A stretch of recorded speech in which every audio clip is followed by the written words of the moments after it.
यह है कि बहराइच के मुख्य आरोपी का एनकाउंटर हो गया। ये सबसे बड़ी खबर। बहराइच में जिस तरीके से बवाल हुआ था, एक युवक की गोली मारकर हत्या की गई थी, उस पूरे मामले में एनकाउंटर की खबर आ रही है। आरोपी सरफराज और तालिब को गोली लगी है, ये बहुत बड़ी खबर। बहराइच के मुख्य आरोपी का एनकाउंटर हुआ, ये सबसे बड़ी खबर है। जिस तरीके से बहराइच में बवाल हुआ था, हिंसा हुई थी और उसके बाद आरोपियों के साथ पुलिस का एनकाउंटर हुआ। मुख्य आरोपी सरफराज और तालिब के साथ एनकाउंटर की खबर आ रही है। सरफराज और तालिब को गोली लगी है, ये इस वक्त की सबसे बड़ी खबर आ रही है। बहराइच के जो मुख्य आरोपी थे सरफराज और तालिब के साथ एनकाउंटर की खबर आ रही है। जिस तरीके से मूर्ति विसर्जन के दौरान बहराइच में बवाल हुआ था, उस पूरे मामले में एक युवक की मौत हो गई थी, निर्ममता से उसको मौत के घाट उतारा गया था। और अब हमारे पास जो बड़ी खबर आ रही है, उसमें एनकाउंटर की खबर आ रही है। दो आरोपी हैं, सरफराज और तालिब, इनको एनकाउंटर में गोली लगी है और ये बड़ी खबर आ रही है। क्योंकि इसको लेकर नाराजगी बहुत ज्यादा थी, मुख्यमंत्री योगी आदित्यनाथ ने भी इसको लेकर संज्ञान लिया था और इनको गिरफ्तार करने के लिए, इनको पकड़ने के लिए कई टीमों का गठन किया गया था। लेकिन इन सब के बीच खबर आ रही है कि सरफराज और तालिब से पुलिस का एनकाउंटर हो गया और इसमें से इन दोनों को गोली लगी है। ये सबसे बड़ी खबर यूपी से अब तक की आज की सबसे बड़ी खबर आ रही है। बहराइच जो कांड हुआ था, दरअसल ये सब नेपाल भागने के फिराक में थे और ये बॉर्डर का इलाका है और बड़े आराम से लोग नेपाल भाग जाते थे और इस बात की सूचना पुलिस को लगी और वहां पर एनकाउंटर हुआ और इन दोनों को गोली लगी है। सबसे बड़ी खबर आ रही है। क्योंकि बहराइच बॉर्डर का इलाका है और वहां से बहुत आसान होता है कि ऐसे आरोपी अपराध करके नेपाल में भाग जाते, इसके बाद फिर वहां से उनको ट्रेस करना, पकड़ना थोड़ा सा मुश्किल होता। लेकिन इस बात की भनक पुलिस को लग गई थी और पुलिस ने उनको रोका और इस दौरान एनकाउंटर की खबर आ रही है, जिसमें खबर है कि सरफराज और तालिब, ये दो जो आरोपी हैं, इनको वहां पे गोली लगी है। रामगोपाल को गोली मारने का आरोप है इन सभी के ऊपर और जिस तरीके से रामगोपाल मिश्रा की निर्मम हत्या की गई थी, उस पूरे मामले को लेकर पूरे बहराइच में आक्रोश था। किस तरीके से वहां पर बवाल हुआ था, आगजनी हुई थी, वो सबने देखा होगा, जिसकी चर्चा पूरे देश में हो रही थी। इसके बाद से इन आरोपियों की गिरफ्तारी और कड़ी से कड़ी सजा की मांग की जा रही थी और अब खबर है कि ये लोग नेपाल भागने की कोशिश कर रहे थे और इस दौरान जो मुख्य आरोपी सरफराज और तालिब के साथ पुलिस की मुठभेड़ हुई और जिसमें इन दोनों को गोली लगी है। और अपडेट हम आप तक पहुंचाते रहेंगे, लेकिन अभी की जो हमारे पास जानकारी है, जो बड़ी खबर आ रही है, दो आरोपी नेपाल भागने की कवायद कर रहे थे क्योंकि ये लोग उस घटना के बाद से ये इनका पूरा परिवार वहां से घर छोड़ के फरार हो गया था। इसके बाद से पुलिस की कई टीम लगाई गई थी और इन लोगों की तलाश की जा रही थी और अब जब खबर मिली कि ये दोनों आरोपी नेपाल भागने की फिराक में थे और उस वक्त एनकाउंटर हुआ और दो आरोपियों को गोली लगी है। आपको सिलसिलेवार ढंग से बताया कि किस तरीके से मूर्ति विसर्जन के दौरान मैसी के महाराजगंज में जब दुर्गा जी की मूर्ति को विसर्जन के लिए ले जा रहे थे, उस वक्त डीजे बजाने को लेकर विवाद हुआ था और विवाद में और हमारे सहयोगी संजय मिश्रा हमारे साथ बहराइच से। संजय, अपडेट, पूरी खबर विस्तार से बताएं। बिल्कुल, देखिए आपको बताऊं कि ये दो आरोपी, मुख्य आरोपी जो है वो जा रहे थे और उनको पुलिस ने रोकने का प्रयास किया है और जैसे ही उन्होंने पुलिस पर जवाबी फायरिंग की है, तत्काल पुलिस ने फायरिंग की है जिसमें दोनों लोग घायल हुए हैं। फिलहाल उनको अस्पताल में लाया गया है, वहां पर किसी को जाने नहीं दिया जा रहा है और उनका इलाज किया जा रहा है। जी अच्छा, इसमें संजय बताएगा कि एनकाउंटर कहाँ हुआ, क्या ये नेपाल बॉर्डर पे पकड़े गए, किस तरह से इनकी जानकारी मिली पुलिस को, कैसे एनकाउंटर हुआ? अभी पुलिस के अधिकारी कुछ भी बताने से इनकार कर रहे हैं। अभी सबसे पहले पुलिस अधिकारियों का कहना है कि उनका इलाज किया जा रहा है। जैसे ही इलाज हो जाएगी वैसे ही तत्काल अपडेट मिलेगा। संजय, अभी क्या खबर, क्या सिर्फ ये दो ही थे या और भी जो आरोपी थे वो फरार हो रहे थे? एनकाउंटर कितने लोग साथ हुआ? सिर्फ दो, ये सरफराज, तालिब थे। पुलिस का कहना यह है कि दो लोग थे, मोटरसाइकिल से फरार हो रहे, मोटरसाइकिल से भागने की फिराक में थे, मात्र दो लोग थे। हाँ, और संजय जरा भी बताए दर्शकों को कि जो रामगोपाल मिश्रा को गोली मारी गई थी उसमें ये दो आरोपी थे, मेन आरोपी थे, यही थे?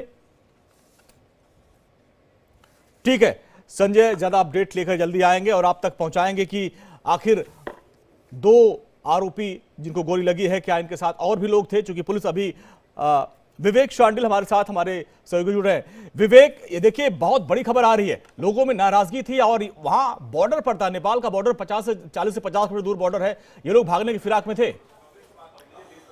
बिल्कुल, देश छोड़कर जाना चाह रहे थे और बताया जा रहा है कि नेपाल से फिर किसी दूसरे देश भी भागने के फिराक में ये लोग थे और काफी लोग इनकी हेल्प कर रहे थे और ये लोग देश छोड़ देना चाहते थे और कभी फिर वापस शायद ये हिंदुस्तान आते, क्योंकि इनको पता था कि योगी राज में अगर इन्होंने अपराध किया है तो उसका हिसाब होगा और इनको ये भी जानकारी थी कि पुलिस बहुत जल्द इन्हें ढूंढ निकालेगी, इसलिए जल्द से जल्द ये किसी तरह से नेपाल पहुंच जाना चाहते थे। आपको पता है जैसे कि उत्तर प्रदेश का एक बड़ा इलाका नेपाल से सटता है और वहां से नेपाल आना जाना, बॉर्डर क्रॉस करना बहुत आसान है। कोई भी भारत का नागरिक वोटर आईडी कार्ड दिखाकर नेपाल में एंट्री कर सकता है।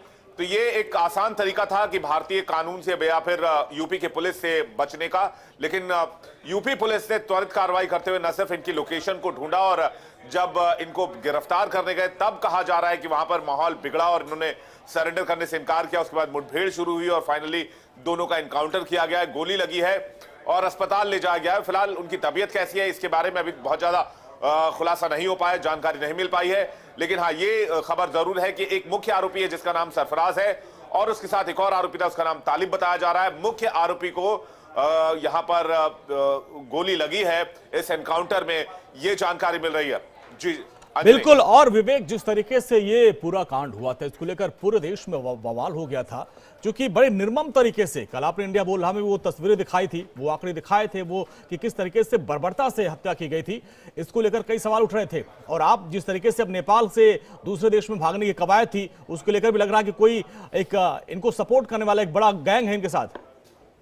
बिल्कुल, एक सपोर्ट तो ग्राउंड पर है इनके लिए, जो इनको देश से निकालने की कोशिश कर रहा था और नेपाल पहुंचाने की कोशिश कर रहा था। एक बार नेपाल पहुंच जाते हैं उसके बाद वहां से कई देशों के रास्ते खुल जाते हैं, वहां से पाकिस्तान जाना आसान हो जाता है, वहां से कई और देशों में पहुंच पाना आसान हो जाता है। इसलिए इनकी कोशिश थी किसी तरह से भारत का बॉर्डर क्रॉस करके नेपाल पहुंचा जाए। लेकिन पुलिस कि LIU लोकल इंटेलिजेंस यूनिट से लेकर पुलिस के जितने भी खुफिया तंत्र हैं वो सारे एक्टिव थे, पुलिस के ऊपर प्रेशर था। योगी आदित्यनाथ विवेक आपके पास आएंगे, अखंड प्रताप शाही भी हमारे साथ जुड़ रहे हैं ज्यादा जानकारी के साथ। अखंड, आपके पास क्या अपडेट है? देखिए, ये सरफराज और तालिब ये दोनों नेपाल भागने के फिराक में थे और जिस तरीके से लगातार पुलिस की टीमें लगी हुई हैं, कई सारी टीमें लगाई गई हैं, उसमें LIU की टीम भी लगी है, क्राइम ब्रांच की टीम लगी है, लगातार उनका सर्विलांस से भी उनको ट्रेस किया जा रहा है। इसके अलावा जो STF है, STF अपने तरीके से इसमें मॉनिटरिंग कर रही है, CM ऑफिस से इसको लगातार मॉनिटर किया जा रहा था। खुद लगातार जो ADG LO और STF के चीफ हैं अमिताभ यश, वो वहाँ 2 दिन तक कैंप किए, तब जाके दंगा पहले शांत हुआ था उनके पहुंचने के बाद, और वो लगातार इस पूरे मामले को मॉनिटर कर रहे हैं। तो इन सारी चीज़ों की जो कवायद चल रही थी, इसी बीच में सरफराज और तालिब भागने की कोशिश में थे नेपाल की तरफ, और एक नहर है, उस नहर के पास बसहरी से कुछ नाम, मैं नाम थोड़ा सा कंफ्यूज हो रहा हूँ नाम उसको लेके, तो उस नहर के पास अभी बताया गया कि घेरा गया और जब आवाज़ देके उसको रोकने की कोशिश की गई तो उन सबों की तरफ से फायरिंग करनी शुरू कर दी गई। तो जब फायरिंग हुई है तो फिर इधर से पलट के फायरिंग करनी शुरू कर दी गई, और अभी क्या पोजीशन है ये एग्जैक्ट नहीं बताया जा रहा है पुलिस की तरफ से। उनको घायल अवस्था में अस्पताल लाया गया है और अभी आगे की जो स्थिति है वो अभी पुलिस अपडेट थोड़ी देर बाद कर पाएगी, तो पुलिस के अपडेट आने का इंतजार इस बात को लेकर किया जा रहा है। कुल मिला के ये पूरा मामला जो कि पूरी तरीके से देखा जाए तो यूपी के लिए, खासतौर पे मुख्यमंत्री योगी आदित्यनाथ के लिए ये बहुत ही संवेदनशील मुद्दा था, और निश्चित तौर पर जिस तरीके से सरकार को लेकर जब इस पे निशाना साधा गया कि सरकार के पूरे इकबाल पे कहीं ना कहीं इस पर सवाल खड़ा हुआ, तो ये पहला मामला भी है जो जिसमें पूरे 7.5 साल हो चुके हैं उत्तर प्रदेश सरकार के और योगी सरकार के, तो उसमें ये पहला मौका ऐसा था कि इस तरीके की घटना सामने आई जहाँ पे सांप्रदायिक माहौल बिगड़ने की बात सामने आई थी। तो ऐसे में ये उनके लिए भी एक बहुत ही ये कहा जाए कि पूरा मामला उनके लिए व्यक्तिगत तौर पर ये बहुत ही ज्यादा संवेदनशील है, और इस बात को लेके उन्होंने अधिकारियों को पहले से ही ताकीद की हुई थी, उसका नतीजा आज कहा जा सकता है कि जिस तरीके। अखंड, एक सवाल यह भी है कि इसमें कुल नामजद कितने हैं? सरफराज और तालिब का एनकाउंटर किया गया है, कुल 5 लोगों को इसमें शायद नामजद किया गया है, इस बारे में क्या जानकारी है?